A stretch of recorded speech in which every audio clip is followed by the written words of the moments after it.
What happens when Hollywood spends fortunes chasing greatness, only to watch audiences walk away?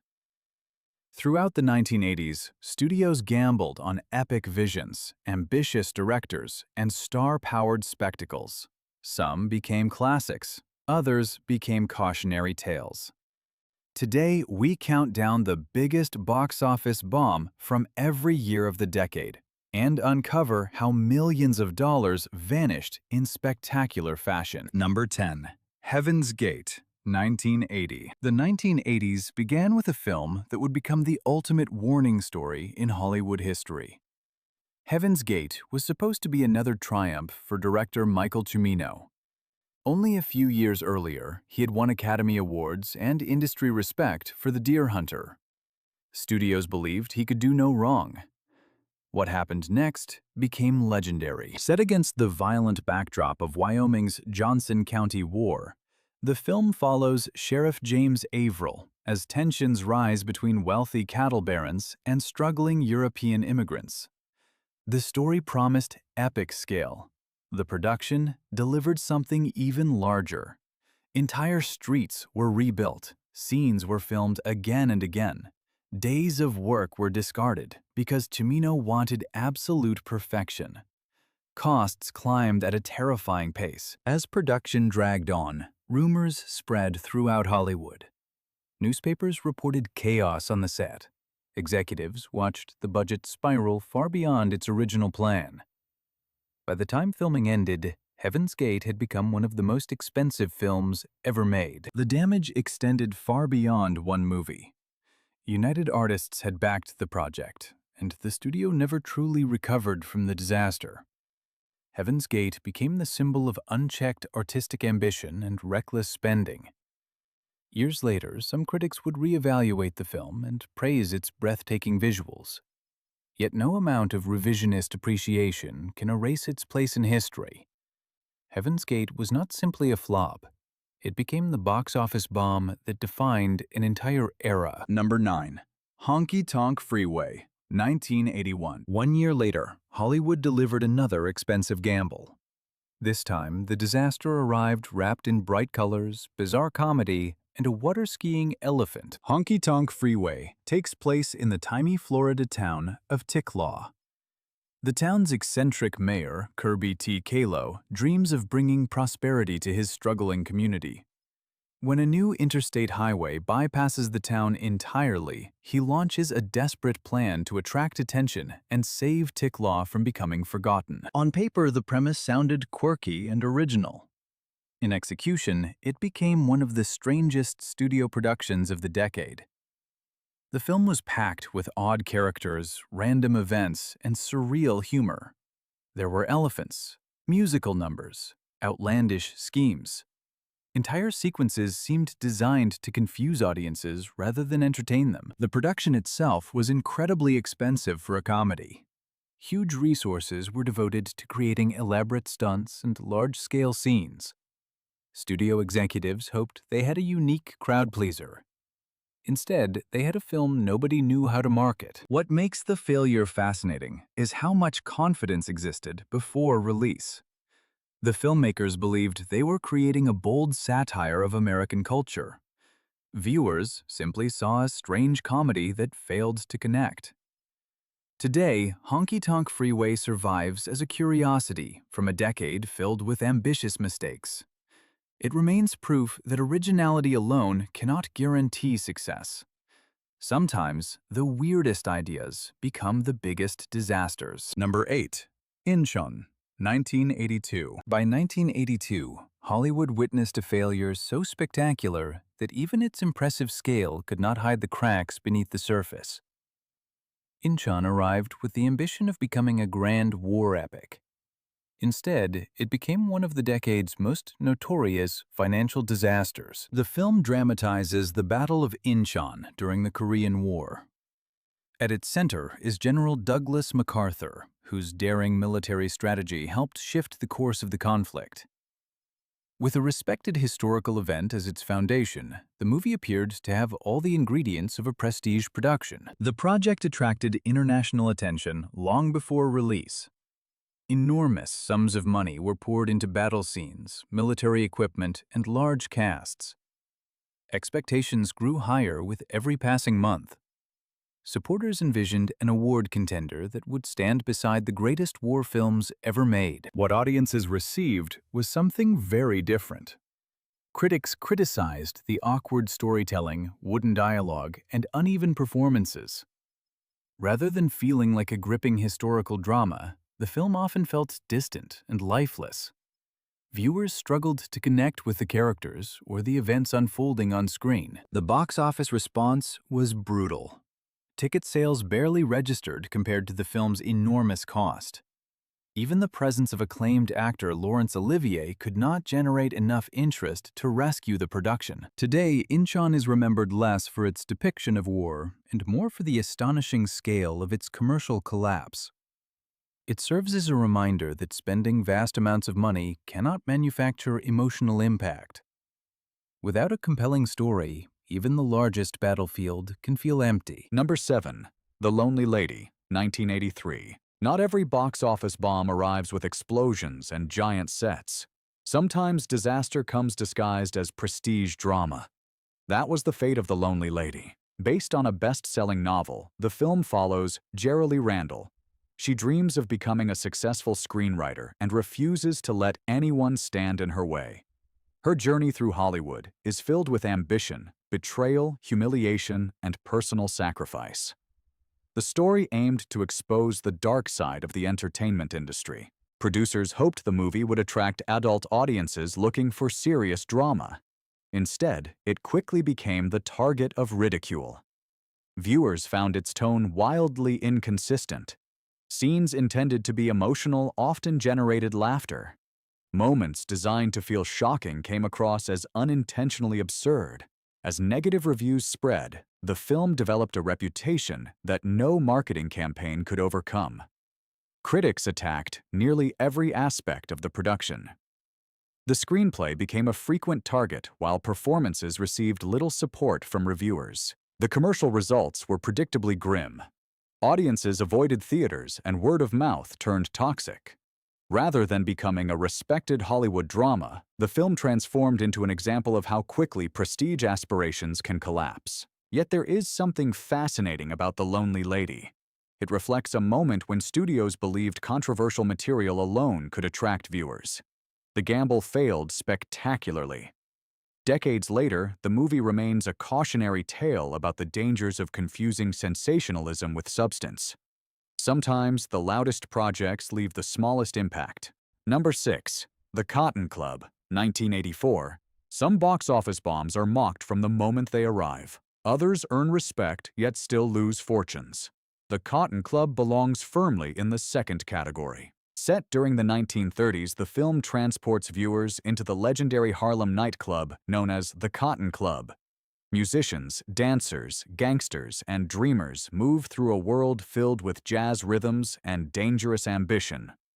Director Francis Ford Coppola sought to recreate an entire era with remarkable detail and visual elegance. The production journey was almost as dramatic as the story itself. Different creative teams came and went. Scripts were rewritten. Financial complications appeared at nearly every stage.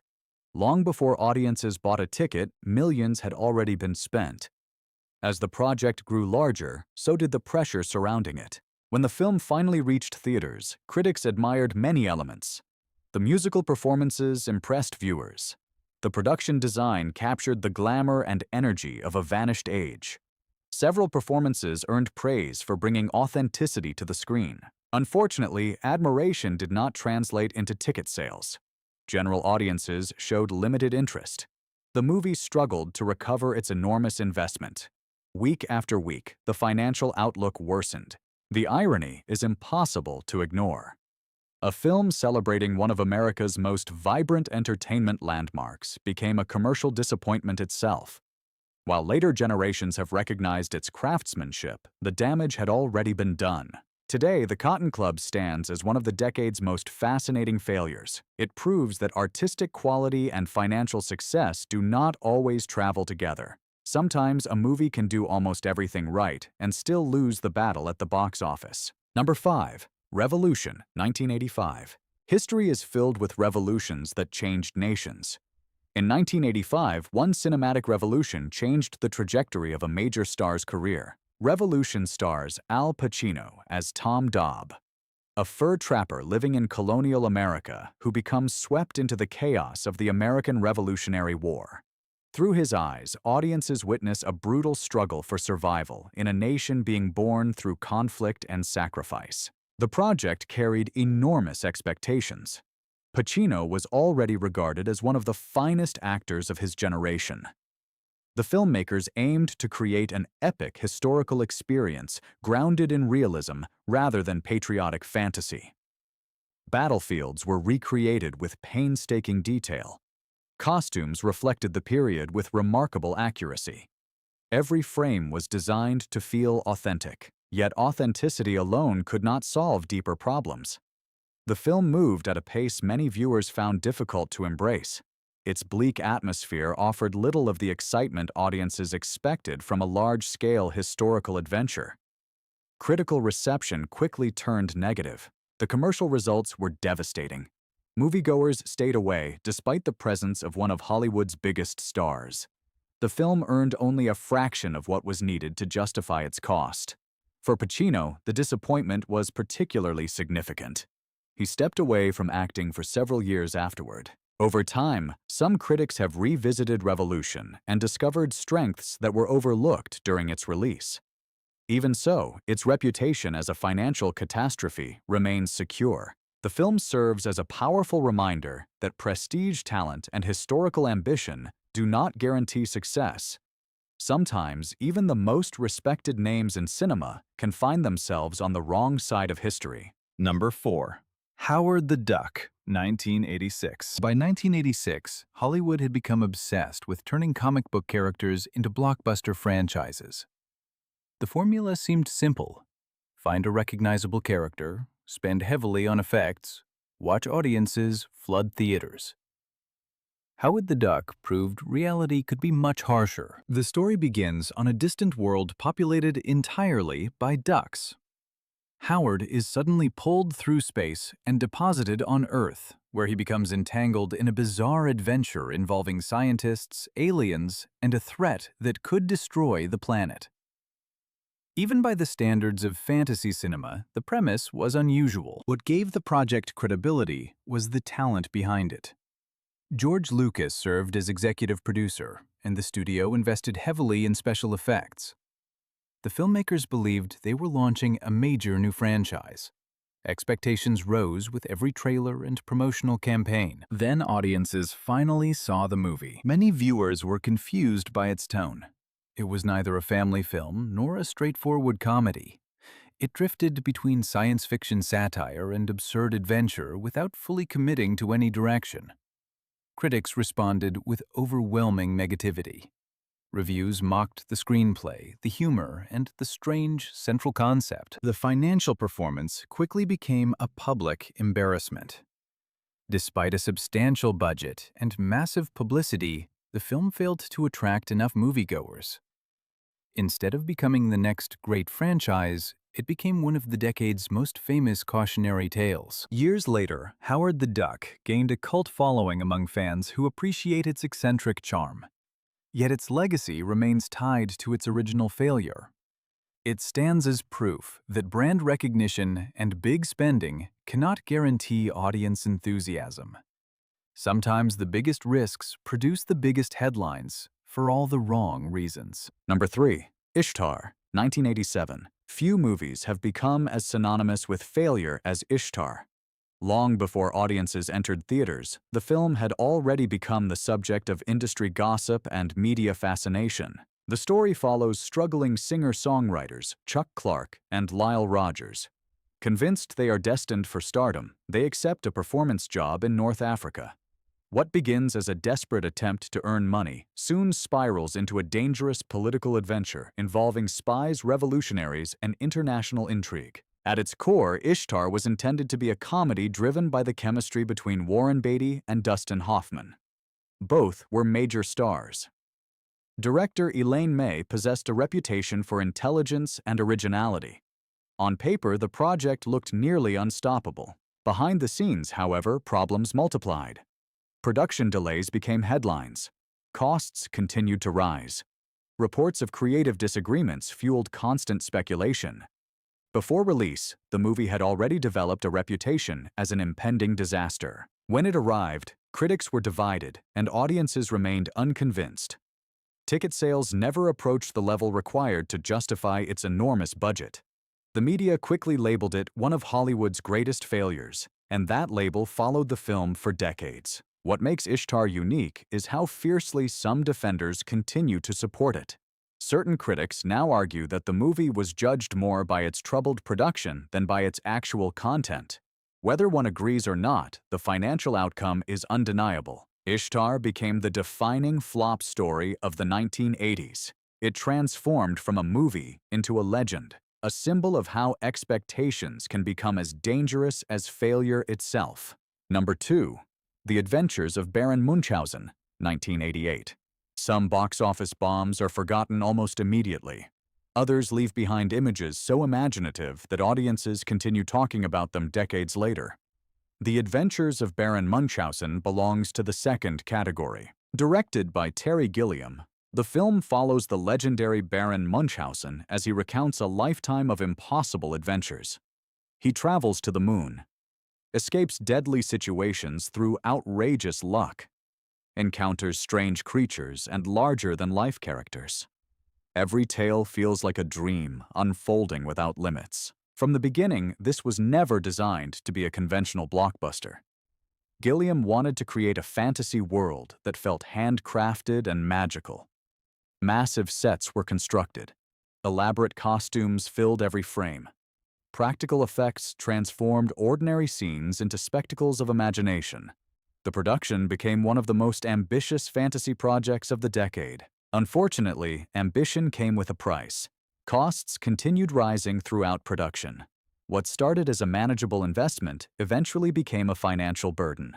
Studio disputes and distribution problems only made matters worse. When the film reached theaters, many critics admired its creativity and visual beauty. Yet mainstream audiences never arrived in large numbers. The movie struggled to find viewers, despite receiving praise from those who saw it. The result was a painful commercial collapse. A lavish fantasy filled with wonder earned only a fraction of its enormous cost. Today, The Adventures of Baron Munchausen is celebrated as a cult masterpiece, yet its financial legacy remains unchanged. It stands as proof that artistic imagination can create cinematic magic while still leading to devastating losses at the box office. Number 1. The Fabulous Baker Boys, 1989. The final entry on this list is different from every disaster that came before it. There were no production nightmares, no endless delays, no runaway special effects budgets. Yet the decade still ended with a film that failed to achieve the commercial success many expected. The Fabulous Baker Boys tells the story of two brothers who perform together as a lounge act. Their career has stalled, and audiences are disappearing. Hoping to revive their fortunes, they hire an aspiring singer named Susie Diamond. Her arrival transforms the act and complicates the relationship between the brothers. Unlike many expensive failures of the 1980s, this film relied on atmosphere and character rather than spectacle. The performances became its greatest strength. Jeff Bridges, Beau Bridges, and Michelle Pfeiffer delivered some of the most acclaimed work of their careers. Critics praised the film's emotional depth and sophisticated storytelling. Awards attention soon followed. Many believed the movie would become a major success with adult audiences. Instead, ticket sales remained modest. Despite strong reviews and industry recognition, the financial results fell short of expectations. What makes the story remarkable is the contrast between artistic achievement and commercial reality. Audiences who discovered the film often loved it, yet not enough people purchased tickets during its theatrical run. As the 1980s came to a close, The Fabulous Baker Boys became one final reminder of an important lesson. Quality alone cannot guarantee box office success. Sometimes even outstanding films struggle to find the audience they deserve. Not every box office bomb is a bad movie. Some were ahead of their time, Some were victims of impossible expectations. Others simply missed their audience. Yet each left a mark on Hollywood history. Which of these flops deserves a second chance today? Let us know in the comments and subscribe for more cinematic stories.